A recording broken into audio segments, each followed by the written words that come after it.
पाक ने फरमाया महबूब तुमसे पूछते हैं क़यामत कायम कब होगी। फीमान तमिन ज़िक्राहा, तुम्हें इसके जिक्र से क्या काम, यह है इसके जिक्र से क्या मतलब तुम्हें, हे महबूब इसके जिक्र से तुम्हें क्या काम, तुम अपने काम में लगे रहो, अपने काम में लगे रहो। इन्हें बताने की जरूरत नहीं है कि क़यामत कब कायम होगी, इसमें नफी कहाँ है। नबी के इल्म गैब की, क़यामत के इल्म की इसमें नफी नहीं है, बल्कि अल्लाह पाक ने नबी को बयान करने से मना फरमा दिया, रोक दिया। इसलिए कि हिकमत ये थी कि अल्लाह पाक अगर बयान कर देता या अपने नबी की जबान से बयान कर देता कि क़यामत कौन सी सन में आएगी, तो दुनिया फसाद के घाट उतर जाती और दुनिया नेस्तो नाबूद हो जाती और दुनिया के अंदर बदअमनी फैल जाती। इसलिए क़यामत के दिन टाइम को छुपा लिया गया, क़यामत की सन को छुपा लिया गया। हालांकि हुजूर ने क़यामत का वक्त दिन बता दिया कि जुमे के दिन क़यामत आएगी। अगर क़यामत का इल्म ना होता तो जुमे का दिन कैसे बता देते। और यह भी बताया सरकार ने, महीना भी बताया कि मुहर्रम के महीने में आएगी। सुभान अल्लाह बोलोगे तभी काम चलेगा, और जोर से बोलो सुभान अल्लाह। तो मुहर्रम का महीना भी बता दिया, दिन भी बता दिया कि जुमे का दिन मुहर्रम के महीने में क़यामत आएगी। और तारीख भी बता दी कि मुहर्रम की 10 तारीख को आशूरे के दिन आएगी। सुभान अल्लाह। अगर ये क़यामत का इल्म न होता तो नबी ये सारी बातें कैसे बता देते। लेकिन क़यामत कौन सी सन में आएगी ये नहीं बताया, ये नहीं बताया। तो न बताना न जानने को मुस्तलजिम नहीं, न बताना और है न जानना और है। जानते थे मगर नहीं बताया, क्योंकि खुदा ने बताने से रोक दिया था। प्यारे फीमान तमिन ज़िक्रा, उसे तुम्हें इसके जिक्र से क्या काम। क्योंकि अगर हुजूर ये भी बता देते मसलन सन 2000 हिजरी में आएगी, अगर 2000 हिजरी बता देते मिसाल के तौर पर, तो आदमी गिनता रहता अभी इतनी हिजरी हुई है, अभी इतने साल बाकी हैं, अब इतने साल बाकी हैं, अब इतने साल बाकी हैं, और रह जाते 50 साल। तो कोई ना अपना घर बनाता, न कोई महल तामीर करता, न कोई गाड़ी घोड़े खरीदने की ज्यादा कोशिश करता। कहता कि ये 10 साल रह गए अब क़यामत आने के, मेरी मेहनत से क्या फायदा, मैं ऐसा क्यों करूं, मैं वैसा क्यों करूं। और वो लोग सुधरने भी लगते, कुछ डरने भी लगते। लेकिन खुदा ने फरमाया कि क़यामत अचानक आएगी। अलबत्ता क़यामत की निशानियां बताई सरकार ने। अब एक शुबा और रखा, वो ये कि साहब हदीस जिब्रील में आया कि हजरत जिब्रील अमीन अला नबीना वालेस्सलातु वस्सलाम हुजूर के पास आए। 5 सवाल किए हजरत जिब्रील अमीन ने। एक सवाल के ईमान क्या है, मजमे सहाबा था। हजरत जिब्रील आ गए इंसानी शक्ल में आए और आने के बाद अदब से बैठ गए। इतना अदब किया कि सरकार के घुटनों के पास आकर घुटने मिला के जिब्रील बैठे और अपने हाथ बढ़ा के सरकार के जानुए पाक पे रखे या अपने ही हाथ पे रख दिए। और उसके बाद अदब से अर्ज करते हैं या रसूल अल्लाह। किसी को पता नहीं है कि ये जिब्रील हैं सिवाय हुजूर के, और किसी को मालूम नहीं था कि ये जिब्रील हैं। तो जिब्रील का जानना भी तो ये गैब है। जिब्रील अमीन का जानना कि ये जिब्रील है ये भी तो गायब है।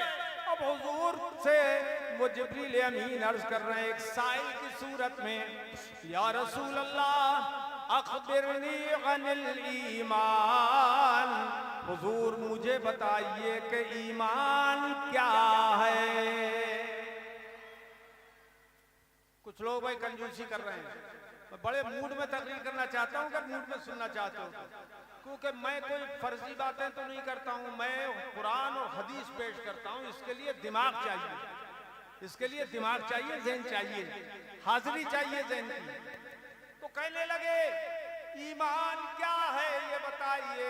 हुजूर ने ईमान बता दिया, अंतुमिन बिल्लाहि व मलाइकतिही व कुतुबिही व रुसुलिही वल यौमिल आखिर वल क़द्रि खैरिही व शर्रिही मिनल्लाहि तआला वल बास बादल मौत।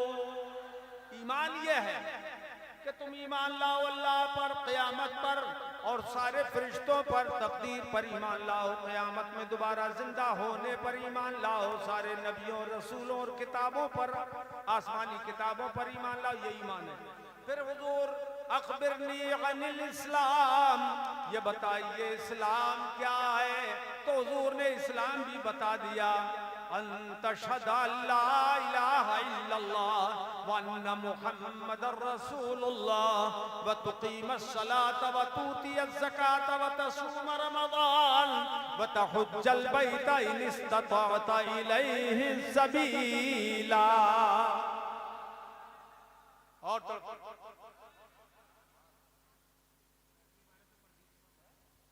अच्छा, हुजूर ने इस्लाम बताया कि कलमा शहादत पढ़ो, दिल से मान लो, ये इस्लाम है। नमाज कायम करो, ज़कात दो, हज करो और रमज़ानुल मुबारक के रोजे रखो, ये इस्लाम है। जिब्रील ने क्या किया मालूम है? सदक़ता या रसूल अल्लाह, आपने सच कहा। तो हज़रत साहबा किराम कह रहे हैं, फरमाते हैं कि हम तो हैरान रह गए कि ये कौन शख्स है कि पूछ भी रहा है, सवाल भी कर रहा है और तस्दीक भी कर रहा है। साइल तस्दीक नहीं करता है, लेकिन ये कैसा साइल है कि जो तस्दीक भी कर रहा है, पूछता जाता है, कहता ठीक फरमाया आपने, सच फरमाया आपने, हक फरमाया आपने। ये ताज्जुब था सहाबा किराम को। अब तीसरा सवाल उन्होंने किया, अखबिरनी अनिल इस्लाम, हुजूर ये अखबिरनी अनिल इहसान, हुजूर ये बताइए एहसान क्या है। एहसान किसे कहते हैं, यानी इखलास इबादत क्या है।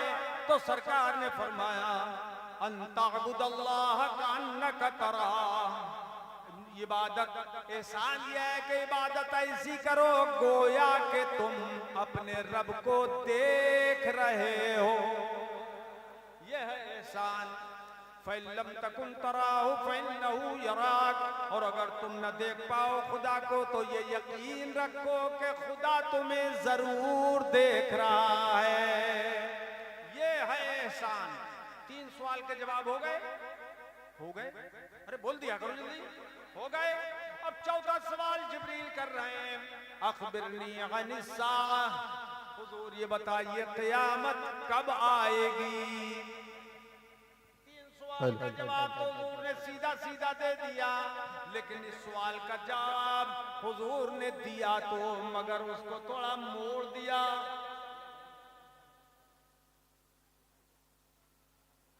अरे भाई डाइनिंग हॉल में खाने का इंतजाम है, खाने का इंतजाम है, आप लोग खाना खा के जाइएगा, खाना तैयार है। अच्छा इंशाल्लाह। तो अखबिरनी अनिस्साअ, क़यामत कब आएगी वो मुझे बताइए। तो मेरे आका ने जवाब दिया, मगर जवाब का रुख मोड़ दिया और इरशाद फरमाया मल मसऊलु अन्हा बिअअलम मिनस साइल, ये सवाल करने वाला, साइल सवाल करने वाले आप हैं, जवाब देने वाला मैं हूं। जिब्रील मैं तुमसे ज्यादा नहीं जानता। ये हुजूर ने फरमाया मैं तुमसे ज्यादा नहीं आया, नहीं जानता। ये हुजूर ने फरमाया। इससे कुछ लोगों को धोखा हो गया कि हुजूर को इल्म नहीं था इसलिए नहीं बताया। नहीं, धोखा गलत है। ये वहां भी धोखा हुआ मिस्र में कुछ लोगों को, जिन्होंने मेरे सामने रखी, वहां के बाद शयूख ने ये बात रखी। मैंने कहा सुनिए, ये धोखा नहीं, धोखा है कि रसूल को मालूम नहीं था, बल्कि मेरे आका अगर ये फरमा देते ला आलम, ए जिब्रील मुझे नहीं मालूम कि क़यामत कब आएगी। तब बात समझ में आती कि हुजूर को इल्म नहीं था, मगर ला आलम नहीं कहा। रसूल ने ला आलम नहीं कहा कि मुझे नहीं मालूम, बल्कि ये फरमाया मल मसूल अन्हा बिअलम मिन अस्साइल। मसूल यानी मैं तुमसे साइल से ज्यादा नहीं जानता। तो यहाँ पर मेरे अजीजों एक नुक्ते की बात यह है कि बिअलम मिन अस्साइल में आलम मुदर्रिसीन जानते हैं, आलम इसमें तफसील का सीगा है, और जब इस पर नफी दाखिल होती है तो उससे ज्यादती की नफी होती है, असले शय की नफी नहीं होती। तो हुजूर ने ये फरमाया मैं तुमसे ज्यादा नहीं जानता, इसका मतलब यह जानता तो हूँ मगर तुमसे ज्यादा नहीं जानता, यानी जितना मैं जानता हूँ उतना जिब्रील तुम जानते हो, और जितना तुम जानते हो उतना ही मैं जानता हूँ कि क़यामत का वक्त क्या है, क़यामत कौन सी सन में आएगी। ये हुजूर ने फरमाया। तो मैंने वहां के शेख साहब से ये कहा कि इन्ना रसूलुल्लाह सल्लल्लाहु तआला अलैहि वसल्लम मा क़ाल अन्नी ला आलम। हुजूर ने ये नहीं फरमाया कि मुझे मालूम नहीं, बल्कि हुजूर ने ये जवाब को मोड़ दिया।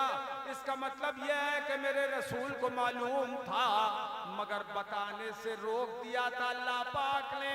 ए महबूब क़यामत का सन मत बताना, क़यामत की साल मत बताना, कौन सी साल में आएगी कौन सी सन में आएगी ये मत बताना।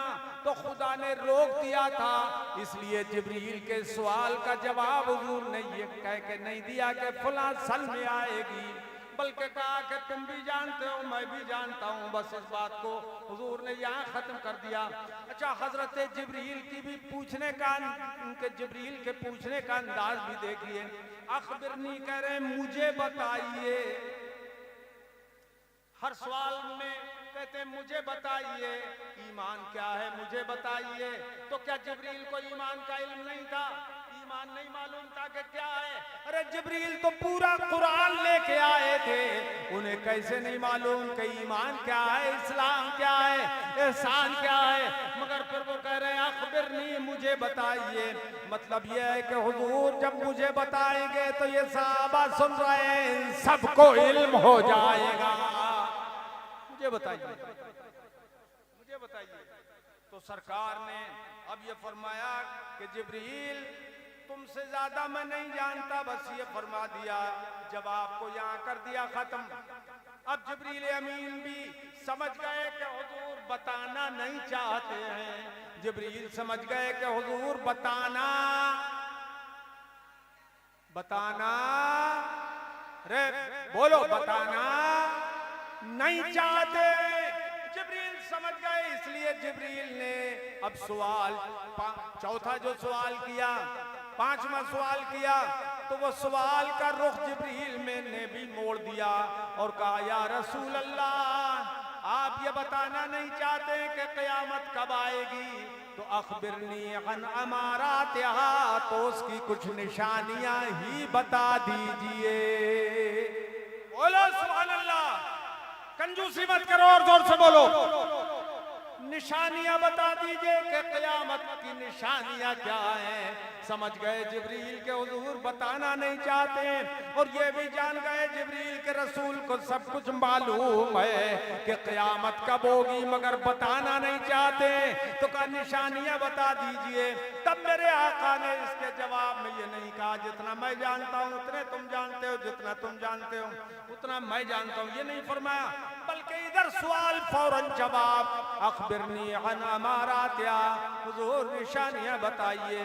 तो मेरे आका ने इरशाद फरमाया अंतलिदल अमतु रब्बतहा, एक निशानी उसकी ये है कि बांदी अपनी आका को जनेगी, बांदी अपनी मालिका को जनेगी। यानी एक दौर ऐसा आएगा कि बांदियां अपनी मालिकाओं पर हुकूमत करने लगेगी और उन पे हुक्म चलाने लगेगी।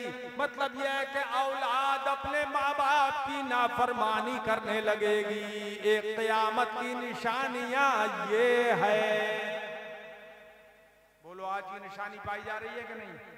बोलो मेरे भाइयों, पाई जा रही है? तो निशानी पाई जा रही है, ये भी क़यामत की निशानी है। बांदी अपनी मालिका को जनेगी और बड़े बड़े फकीर लोग, मोहताज लोग बड़े बड़े महलों में ऐश करने लगेंगे। आज का दौर यही है। कल फकीर था मगर मिनिस्टर हो गया, मिनिस्टर हो गया, तो उससे बड़ा बंगला किसी का नहीं है। ये मेरे आका ने इरशाद फरमाया था, वो आज निशानी हम अपनी आंखों से देख रहे हैं। ये क़यामत का इल्म था मेरे आका को, जब तो उसकी निशानियां बताई मेरे आका ने। एक दो निशानी नहीं, बहुत सी निशानियां हुजूर ने मुख्तलिफ हदीसों में बयान फरमाई हैं, मगर खुदा ने बयान करने से रोक दिया था। महबूब सन मत बताना, सन मत बताना कि क़यामत को मैं अचानक भेजूंगा। अल्लाह पाक अचानक भेजने वाला था, इसलिए मना फरमा दिया। अब मैंने कहा शेख साहब सुनिए, कैसे हुजूर को क़यामत का इल्म नहीं होगा? मिस्र की गुफ्तगू हो रही है, मैं उर्दू में आपसे कर रहा हूँ इसलिए कि आप समझें, वरना मैंने उनसे कहा आयो शेखुल करीम इस्मा कलामी हाजा, आप मेरी बात सुनिए। काला सय्यदुना अमीरुल मोमिनीन उमर अल फारूकुल आज़म रज़ियल्लाहु तआला अन्हु क़ाल क़ामा फ़ीना नबी सल्लल्लाहु तआला अलैहि वसल्लम मक़ामा फ़अख़बरना अन बदिल ख़ल्क़ि हत्ता दख़ला अहलुल जन्नति मनाज़िलहुम व अहलुन नारि मनाज़िलहुम हफ़िज़ ज़ालिका मन हफ़िज़हु व नसियहु मन नसिया। मैंने कहा सुनो, हज़रत अमीरुल मोमिनीन उमर फारूक आज़म रज़ियल्लाहु तआला अन्हु ने फरमाया, ये रवाहुल बुखारी, यह हदीस इमाम बुखारी रज़ियल्लाहु तआला अन्हु ने बुखारी शरीफ में रिवायत फरमाई है। हज़रत उमर अमीरुल मोमिनीन फरमाते हैं, एक मौका ऐसा आया हमारे दरमियान, मजमे सहाबा के दरमियान हमारे आका खड़े हो गए। याद रखना इस हदीस के मजमून को। हमारे आका खड़े हो गए और खड़े होने के बाद फ़अख़बरना अन बदिल ख़ल्क़ि, जब से दुनिया पैदा हुई है उस वक्त से हालात हुजूर ने बयान फरमाना शुरू किए। हालात बयान फरमाना शुरू किया हुजूर ने कि दुनिया में सबसे पहले कौन सी चीज पैदा हुई, पहले कौन सी चीज बनाई गई। जमीन पहले बनाई गई कि आसमान बनाया गया?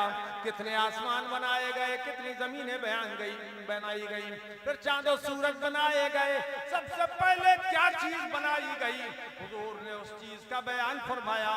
और जाहिर बात है कि सबसे पहली चीज का जब बयान फरमाया होगा तो अपने ही बारे में बयान फरमाया होगा हुजूर ने, इसलिए कि फरमाया फलमा खलक़ल्लाहु नूरी, सबसे पहले अल्लाह ने जिस चीज को पैदा फरमाया वो मेरा नूर है।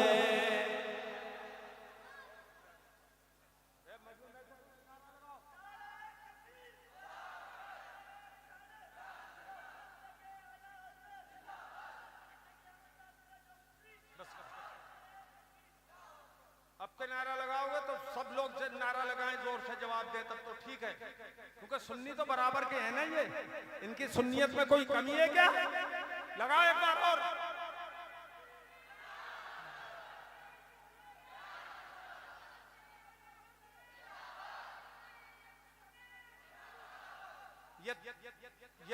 ये दलाइल है, मैं दे रहा हूं मजमे में, जलसों में ये दलाइल बयान नहीं होते हैं, इसलिए हमारी कौम को इल्म नहीं होता।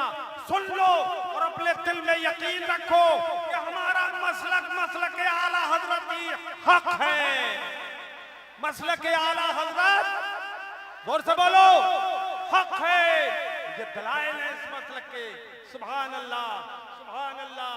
तो मेरे आका ने दुनिया जब से पैदा की गई उस वक्त से उसकी इब्तिदा से बयान फरमाना शुरू किया। अव्वलु मा खलक़ल्लाहु नूरी, सबसे पहले अल्लाह ने मेरे नूर को पैदा फरमाया, सुभान अल्लाह। उसके बाद उस नूर की किरणों से सारी कायनात को पैदा किया। पहले क्या, फिर क्या, फिर क्या, फिर क्या, उसके बाद क्या बनाया गया, ये हुजूर बयान फरमाते चले गए। हजरत उमर फरमाते हैं बयान जारी रहा हुजूर का। अब एक तवज्जो चाहूंगा इस चीज की तरफ, हुजूर ने कोई किताब तो पढ़ी नहीं थी, तारीख की कोई किताब न मुरत्तब हुई थी कि पहले कौन सी चीज बनी फिर कौन सी चीज बनी, और न हुजूर ने पढ़ी थी। फिर ये सब कैसे बयान फरमाते गए हुजूर, सबसे पहले वो चीज बनी, यही तो इल्मे गैब है, इसी को इल्मे गैब कहते हैं। अल्लाह ने महबूब को वो गैब दिया है, अल्लाह ने महबूब को वो गैब दिया है कि रहते हैं मदीने में जमाने की खबर है।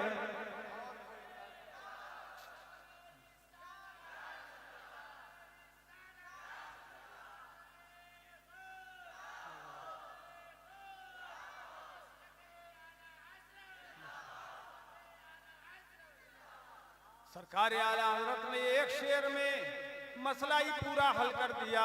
और कोई गैब क्या तुमसे नेहा हो भला, और कोई गैब क्या तुमसे नेहा हो भला, जब न खुदा ही छुपा तुम पे करोड़ों दुरूद। रसूल अल्लाह जिंदाबाद जिंदाबाद जिंदाबाद जिंदाबाद। अब हुजूर बयान फरमाते चले गए, बयान फरमाते चले गए, बयान फरमाते चले गए। हजरत उमर फरमाते हैं कि बयान जारी रहा, जारी रहा, जारी रहा, यहाँ तक कि अपने जमाने के हालात हुजूर ने बयान फरमाए कि मेरे जमाने में इस वक्त दुनिया में क्या हो रहा है, पूरी दुनिया में क्या हो रहा है, हुजूर ने वो सब कुछ बयान फरमा दिया। उसके बाद मेरे आका मौला सल्लल्लाहु अलैहि वसल्लम ने आइंदा जमाने की तरफ रुख किया, और फिर आइंदा ऐसा ऐसा होगा, ऐसा ऐसा होगा, ऐसा ऐसा होगा, ऐसा ऐसा होगा, ये सब हुजूर बयान फरमाते चले गए। हत्ता दखला अहलुल जन्नत मनाजिलहुम व अहलुन नार मनाजिलहुम, यहाँ तक के क़यामत के बाद जन्नती जन्नत में जाएंगे, दोज़खी दोज़ख में जाएंगे। उस वक्त तक के हालात हुजूर ने सब बयान फरमा दिए। तो मैंने कहा सुनो अय्युहा शेख, कैफ़ ला यअलमु रसूलुल्लाह सल्लल्लाहु अलैहि वसल्लम अल-साआ, हुजूर क़यामत को कैसे नहीं जानेंगे, जबकि मेरे आका ने अखबरा अन बदुल खल्क़ इला दुखूलिल जन्नत वन नार, सब कुछ बयान कर दिया, इब्तिदा से लेके जन्नतियों के जन्नत में दाखिले और जहन्नमियों के जहन्नम में दाखिले तक के सारे वाक़यात बयान किए। तो क़यामत भी तो उनके बीच में ही है।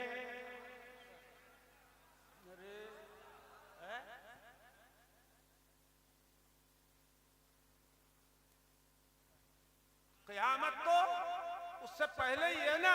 अरे जन्नत में कब जाओगे, क़यामत कायम होने से पहले या बाद में? बाद में। अरे जोर से बोलो यार। बाद में। और वहां भी जहन्नम में कब जाएंगे, क़यामत से पहले या क़यामत के बाद? बाद में, ठीक है। तो जब बाद में जाएंगे जन्नती जन्नत में और जहन्नमी जहन्नम में, तो उससे पहले का जो मामला है वो क़यामत का है।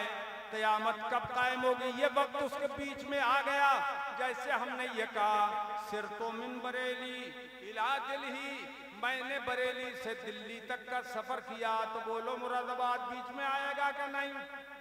अरे बोलो, आएगा। रामपुर आएगा कि नहीं? गाजियाबाद आएगा कि नहीं? आएगा। तो सफर में गाजियाबाद है या नहीं? मुरादाबाद सफर में है कि नहीं? ऐसे ही हुजूर ने जब बयान फरमाया तो क़यामत भी बयान के बीच में आ गई या नहीं? नारे तकबीर, नारे रिसालत, मसलके आला हजरत, मसलके आला हजरत, नारे तकबीर, नारे रिसालत। अच्छा तुम बैठे हो यहाँ पर? मजा आ रहा नहीं तुम्हें? अरे खूब मजा आ रहा है। बहुत मुश्किल बहस को बहुत आसान अंदाज में मैं पेश कर रहा हूँ, बहुत आसान अंदाज में। अरे अरबी की किताबों में, नहव की किताबों में पढ़ाया जाता है, मिन इब्तिदाए गायत के लिए आता है और इला इंतहाए गायत के लिए आता है। सिर्फ तो मिनल बसरते इलल कूफा, मैंने बसरे से कूफे तक सैर की, तो बीच का जो रास्ता है बोलो वो भी तय किया या नहीं किया? उसमें भी चले कि नहीं चले? वैसे ही कूफा पहुंच गए। बीच के मकामात तय किए जब तो कूफा पहुंचे। बोलो तुम हुजूर ने जो इब्तिदाई दुनिया से लेकर जन्नतियों के जन्नत में दाखिले तक की जो खबर दी, तो बीच ही में तो क़यामत आ गई। यकीनन उस कहां चली गई क़यामत? वो इसी के बीच में थी। फसबताना नबियना सल्लल्लाहु तआला अलैहि वसल्लम आलिमुम बिजमीइल मग़ीबात मिन अव्वलिहा इला आखिरिहा। तो मैंने कहा ये साबित हो गया कि हुजूर इब्तिदा से लेकर इंतहा तक हर चीज का गैब रखते हैं, हर चीज का गैब उन्हें मालूम है। और क्यों ना मालूम हो, मेरे आका मौला सल्लल्लाहु अलैहि वसल्लम ने इसका दावा भी फरमाया है। हजरत अनस ने फरमाया, बुखारी शरीफ की हदीस है, मेरे आका मिंबर पे खड़े हुए हमदे इलाही बजा लाए, और हमदे इलाही बजा लाने के बाद इरशाद फज़कर साअता, हुजूर ने क़यामत का जिक्र फरमाया।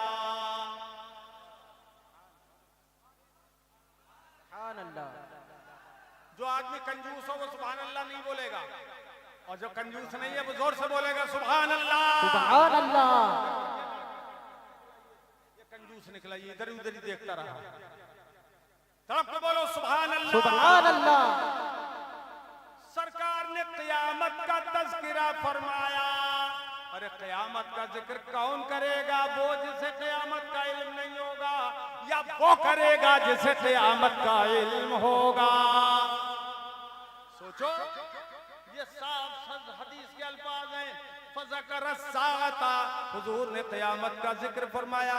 वज़कर अन्ना बैन यदैहा उमूरन इज़ामा, और उससे पहले बीच में बड़े बड़े उमूर जो हादिसात होने वाले थे, हुजूर ने उनका भी बयान फरमाया। उसके बाद मेरे हुजूर का इल्म गैब का दरिया मौजों पर आ गया, और इरशाद फरमाया मेरे सरकार ने, ए लोगो मन हब्बा अन यसअल अन शैइन फलयसअल अन फवल्लाहि ला तसलूनी अन शैइन इल्ला अखबरतुकुम बिही मा दुमतु फी मकामी हाजा। मेरे आका ने इरशाद फरमाया, तुम में जो आदमी किसी बात को पूछना चाहे वो मुझसे अभी पूछ ले, जरूर पूछ ले, अभी पूछो, अभी पूछो, मैं तुम्हें जरूर बता दूंगा। जो चाहे वो पूछ ले। फक़ामा इलैहि रजुल, एक आदमी खड़ा हो गया, और खड़े होने के बाद कहने लगा, ऐना मदखली या रसूल अल्लाह, हुजूर ये बताइए मेरा ठिकाना कहाँ है? मरने के बाद जन्नत में जाऊंगा या जहन्नम में? मेरे आका ने नहीं फरमाया कि मुझे मालूम नहीं, जिब्रील को आने दो, पूछ के बताऊंगा कि तू जन्नती है या जहन्नमी। ये नहीं फरमाया, बल्कि फ़क़ाल अन्नार, मेरे आका ने फौरन इरशाद फरमाया कि तेरा ठिकाना जहन्नम है, तू जहन्नमी है। एक ने पूछा हज़रत अब्दुल्ला इब्न हुज़ैफ़ा ने, ऐना मन अबी या रसूल अल्लाह, हुजूर मेरा बाप कौन है? तब भी मेरे आका ने ये नहीं फरमाया मुझे नहीं मालूम तेरा बाप कौन है, बल्कि फ़क़ाल अबूका हुज़ैफ़ा, बरजस्ता फौरन जवाब दिया, तेरा बाप हुज़ैफ़ा है। एक ने देखिए नुक्ते की बात देखें, एक ने आखिरत की बात पूछी, क़यामत के बाद की, वो भी हुजूर ने बता दी, और एक ने दुनिया की बात पूछी कि किसका बाप कौन है, ये दुनिया की बात है, वो भी बता दिया कि अबू का हुज़ैफ़ा, अब्दुल्ला तेरा बाप हुज़ैफ़ा है, तेरा बाप, अरे नाम ले लो, तेरा बाप हुज़ैफ़ा है। अब जरा देखिए अब्दुल्ला ने ये बात क्यों पूछी? इसलिए पूछी कि हुजूर को तो सबका इल्म है, हर चीज का इल्म है, ये जरूर बता देंगे मेरा बाप कौन है। अच्छा मेरा बाप कौन है ये कोई पूछता है किसी से? मगर हजरत अब्दुल्ला ने क्यों पूछी ये बात? हदीस पाक में बुखारी शरीफ में आया है, काना रजुलुन इज़ा लाहा युदआ इला गैरि अबी, या ऐसे मर्द थे कि जब किसी से झगड़ा हो जाता था तो इनको लोग हरामी कह दिया करते थे, इनके बाप के सिवा दूसरे बाप की तरफ मंसूब कर देते थे। ये हुजूर ने अब्दुल्ला ने ये झगड़ा ही मिटाने का काम किया कि आज मैं हुजूर से पूछ लूं। ये मरज चल जाता है कुछ लोगों में कि अपने बाप की तरफ के बजाय दूसरे की तरफ मंसूब कर देते हैं, किसी इज्जत की खातिर, किसी दौलत की खातिर, किसी और मकसद से ऐसा लोग कर लेते हैं। तो वो उस वक्त झगड़े में कहते थे तुम्हारा बाप फुला नहीं है, फुला है, तो दूसरे बाप को बाप बता देते थे। तो हुजूर से पूछ लिया, हुजूर ये बताइए मेरा बाप कौन है? अरे वो कहीं रहते थे, उनके बाप कहीं रहते थे, कौन किसका बाप है ये बताने के लिए मेरे मुस्तफा तशरीफ नहीं लाए थे, मगर चूंकि सवाल आ गया हुजूर ने फरमाया था जो चाहो पूछ लो, इसलिए अब जवाब देना जरूरी था। फक़ाला अबू का हुज़ाफ़ा, ये नहीं फरमाया तेरा बाप कौन है मुझे क्या खबर, बल्कि फरमाया अबू का हुज़ाफ़ा तेरा बाप हुज़ाफ़ा है। यह है गैब मेरे आका का ये गैब। और फिर फरमाया और जो चाहो पूछो। ये हमारे कमाल मुस्तफा हमारे लड़के हैं, कमाल मुस्तफा हमारे छोटे बेटे हैं। ये जामिया अज़हर में 4 साल पढ़ के फारिग होके आए हैं और अल्हम्दुलिल्लाह अल्लाह ने इनको इल्म फज़ल से नवाजा। नारे तकबीर, नारे रिसालत, मसलक आला हजरत हुजूर मुफ्ती आदम हिंद, आला हजरत के गुलामों, आला हजरत के गुलामों से उलझना छोड़ दो, आला हजरत के गुलामों से उलझना छोड़ दो, फेंक देंगे काट कर आधा इधर आधा उधर। जब रज़ा की उठ गई तलवार तो फिर क्या हुआ? बोलो सुभान अल्लाह। हम बहुत दूर से आए, जिला किशनगंज से तशरीफ लाए। जब रज़ा की उठ गई तलवार तो फिर क्या हुआ? हो गया नजदीक असर, आधा इधर आधा उधर। सुभान अल्लाह, सुभान अल्लाह। ये साहब देखो अजीब आदमी निकला। तो ये कमाल मुस्तफा है, हमारे छोटे बेटे हैं, 4 साल मिस्र में पढ़े और बड़ी मेहनत से इन्होंने पढ़ा है माशाल्लाह। और काफ़ी अल्लाह ने इनको इल्म से नवाजा और वहाँ के शयूख इनका बहुत लिहाज भी करते थे और अल्लाह पाक के करम से। और इन्होंने वहाँ पर अरबी ज़बान में काफ़ी मसलक आला हज़रत का काम किया।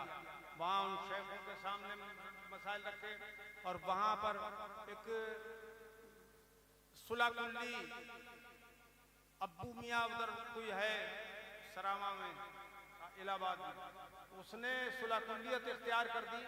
तो वहाँ पर कुछ सुलाकुल्ली मौलवियों को इकट्ठा कर लिया, वो मौलवी पढ़ाते हैं, वो भेजता है मिस्र लड़कों को। वहाँ उन्होंने जाके आला हज़रत के खिलाफ, आला हज़रत से बगावत की और आला हज़रत के खिलाफ बगावत का आलम उठाया और मुनाजरे का चैलेंज दिया। तो हमारे कमाल मुस्तफा ने वहाँ गुज़िश्ता साल मिस्र ही में चैलेंज मुनाजरा दे दिया कि तुम मुझसे मुनाजरा करो, हम साबित करेंगे कि आला हज़रत ने जिन्हें काफिर कहा है वो बेशक काफिर हैं, वो बेशक काफिर हैं। अब इन्होंने जब डाल दिया फेसबुक पे तो जनाब उन्हें नानी याद आ गई और फिर तैयार नहीं हुए और बहुत जगह से दुनिया भर में से इनको मुबारकबादें आई वहां पर कि माशाअल्लाह अल्लाह ने काम कर दिया, अल्लाह के करम से कमाल मुस्तफा ने काम कर दिया। फिर साल भर तक यही सब होता रहा और ये चैलेंज देते रहे, मगर वो गूलड़ गप बन गए और कुछ नहीं हो सका। और हम गए जब तो तब तो क्या आलम में नानी मरी गई, बिल्कुल उनकी नानी मर गई, कोई सामने नहीं आया और वहां पर कोई हमारे मुकाबले में नहीं आया। जो मसाइल आए हमने अल्हम्दुलिल्लाह सरकार आला हज़रत हुजूर मुफ्ती आज़म के फैज़ से वो हल किए। नारे तकबीर, नारे रिसालत, मसलके आला हजरत, मुनाज़िरे अहले सुन्नत, हाथ उठाकर बोलो मुनाज़िरे अहले सुन्नत, नारे तकबीर, हुजूर सल्लल्लाहु अलैहि मियां साहिब किबला, हुजूर मन्ना किबला, नारे तकबीर। वो मसाइल हमने हल किया अल्लाह पाक के करम से, जैसे कि क़यामत के इल्म का मसला था ये, और इस तरह के और अंगूठे चूमने का मसला। एक शेख, बहुत बड़े शेख हैं वहाँ पर, शेख मिहन्ना बोलते हैं, शेख मोहन्ना, वो उन्होंने साहब जब हमें देखा कि हम तो हर जब भी हुजूर का नाम आता था अंगूठे चूमते थे हम, तो वहाँ इतना रिवाज नहीं है अंगूठे चूमने का, ये तो आला हज़रत की बरकत है जो हम लोग चूमते हैं, सुभान अल्लाह।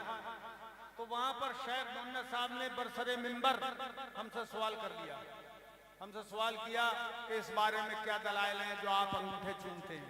तब हमने कहा सुनो, काना अबू बकर सिद्दीक अमीरुल मोमिनीन फी हजरत नबी सल्लल्लाहु तआला अलैहि वसल्लम समिअ क़ौल अल मुअज्जिन अशहदु अन्ना मुहम्मदर रसूलुल्लाह फ़क़ब्बला इब्हामहे ववदाहुमा अला ऐनहे। मैंने कहा सरकार तशरीफ फरमाते, हजरत अबू बकर हाजिर खिदमत थे कि मुअज्जिन की आवाज कान में आई अशहदु अन्ना मुहम्मदर रसूलुल्लाह, तो उन्होंने अपने अंगूठे चूमे और आंखों से लगा लिए, यह हदीस है। तो मैंने कहा सुनिए, फमस्तनकर रसूलुल्लाह सल्लल्लाहु तआला अलैहि वसल्लम अबू बकर सिद्दीक बमा क़ाल लिमा क़ब्बलता इंदा सिमाए इस्मी इब्हामैक वमा क़ब्बलता इंदा सिमाए इस्मिल्लाह। ए अबू बकर, तुमने अल्लाह का नाम सुन के अंगूठे नहीं चूमे और मेरा नाम सुन के अंगूठे चूम लिए।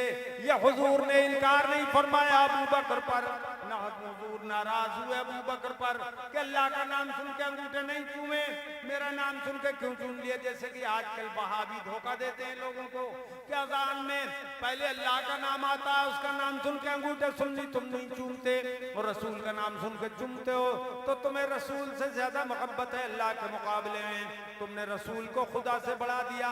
ये जाहिल धोखा देते हैं। तो हुजूर ने वहां ये नहीं फरमाया अबू बकर खुदा के नाम पे अंगूठे तुमने क्यों नहीं चूमे, मेरे नाम पे क्यों नहीं चूमे, ये हुजूर ने नहीं फरमाया।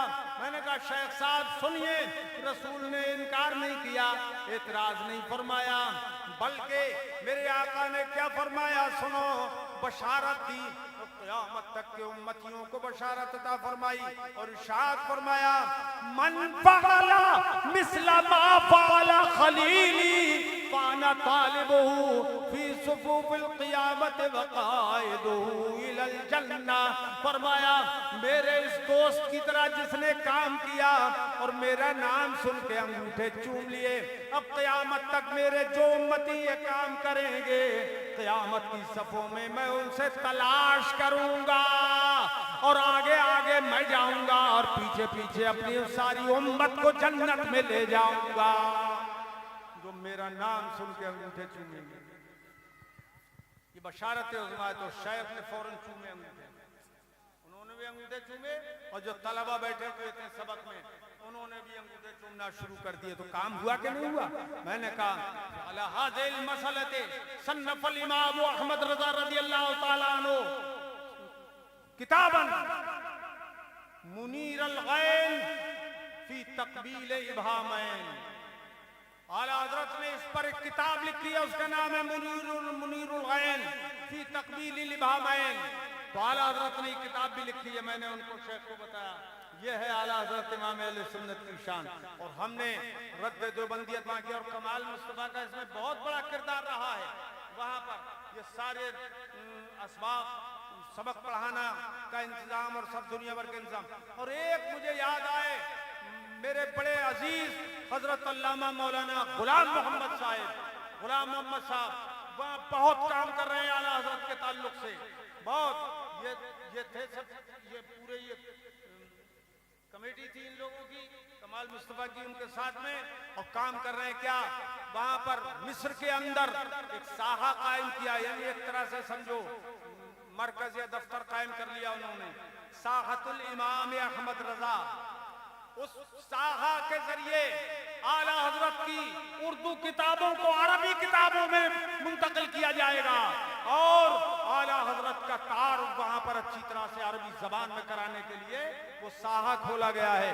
ये मुस्तकिल काम हो गया और अल्हम्दुलिल्लाह अला ज़ालिक कि उस साहा की इब्तिदा जो है उसका इफ्तिताह इस फकीर के हाथों से हुआ है। अब ये क़यामत तक चलता रहेगा इंशाअल्लाह ताला। तलबा जाते रहेंगे, वो काम आगे बढ़ाते रहेंगे। मौलाना गुलाम मोहम्मद साहब ने कायम किया है ये साहा, और मैं मुबारकबाद देता हूँ उनको। अल्लाह पाक उनको और हौसला अता फरमाए और खूब ज्यादा काम करने की तौफीक बख्शे, आमीन। मेरे अजीजों, तो ये सब चीजें हैं दीन की, ईमान की बातें कि हमको चाहिए, हमारे तलबा को चाहिए खूब मेहनत से पढ़ें और सीने में अपने इल्म बिठाएं, इल्म को सीने में भरें, ताकि कहीं दुनिया में चले जाओ तो आप किसी से दब न सकें। और मैं जो सब में बात करता हूँ, अरबों से बताइए, अरबी में बात करना इतने खुले तौर पर और बिला झिझक बात करना, ये सब फैज है मेरे सरकार मुफ्ती आजम रज़ी अल्लाह तआला अन्हु, मेरे पीरो मुर्शिद का। ये मेरे मुर्शिद ने मेरे सीने पे और सर पे हाथ रख रख के बारहा दम फरमाया, बेशुमार मर्तबा दम फरमाया। तो वही दम है आज जो अल्हम्दुलिल्लाह हर जगह काम आता है। और इससे बेदीनों का तो दम ही निकल जाता है, वहाबियों का तो दम ही निकल जाता है अल्लाह पाक के करम से।